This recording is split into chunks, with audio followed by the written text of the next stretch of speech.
Mais on est où là? Sur le champ de maïs du lycée Parc de Villegénis. Un champ de maïs dans un lycée en Île-de-France. C'est une blague.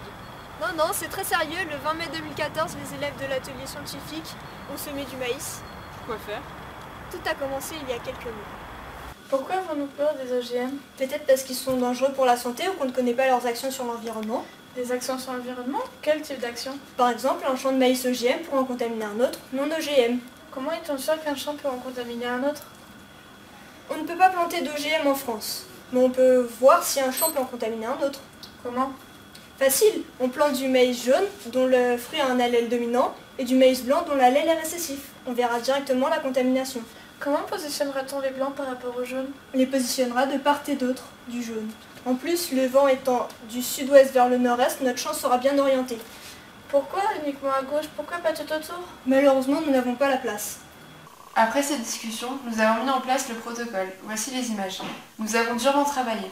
En effet, nous avons dû trouver le terrain, retourner la terre, travailler avec acharnement, installer des filets. Oula, on ne s'est pas trompé. Nous nous sommes occupés avec beaucoup d'attention de ces pousses qui ont grandi jusqu'à ce que nous obtenions des panicules et des épis avec des stigmates, afin d'observer comme résultat le maïs contaminé. Pendant les vacances de la Toussaint, nous sommes allés récolter le maïs où nous avons pu observer qu'il avait bien été contaminé. Nous avons ensuite essayé de modéliser la dispersion du pollen. Pour mieux la comprendre, nous avons fait des expériences. On va faire voler du pollen? C'est ce que l'on voulait faire, mais notre grain de pollen est trop petit, nous en avons trop peu et il n'est pas visible. Nous pensions pouvoir trouver une solution avec des physiciens à l'Institut Henri Poincaré, mais lorsque nous y sommes allés en octobre, ceux que nous avons rencontrés nous ont expliqué que cela nécessiterait du matériel très coûteux. Comment pouvons-nous faire pour substituer ce pollen trop compliqué à utiliser? Nous allons utiliser la craie comme matériel de substitution. Elle est légère et de petite taille si on la broie, donc assez représentative du pollen.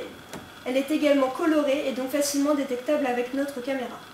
Nous avons donc broyé de la craie, mis un ventilateur pour modéliser le vent et regarder ce qui se passe. Super, et alors, ça marche? Nous avons rencontré divers problèmes, le principal étant de quantifier la quantité de craie tombée sur le sol. C'est foutu. Non, nous avons observé que plus on s'éloigne de la source, moins il y a de craie.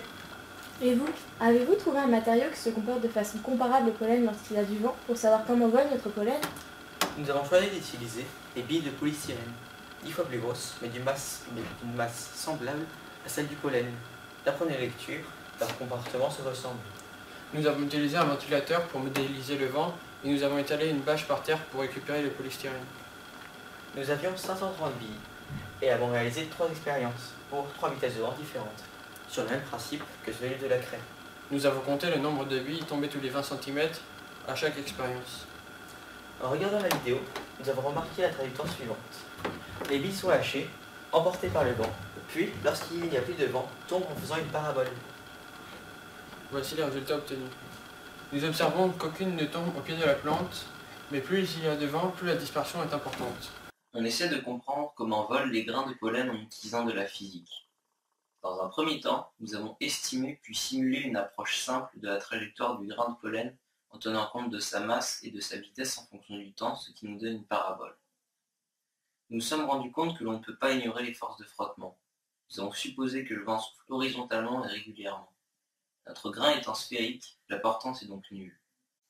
Nos calculs nous ont donné les résultats suivants. Nous nous rendons compte de nos limites à pousser plus loin le problème de physique et du non-intérêt de savoir ce qui se passe pour un grain de pollen, car en effet, des millions volent.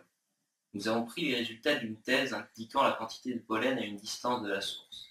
Nous sommes en train de vérifier grâce à un programme si cela correspond aux résultats de notre champ. Donc un champ de maïs peut en contaminer un autre?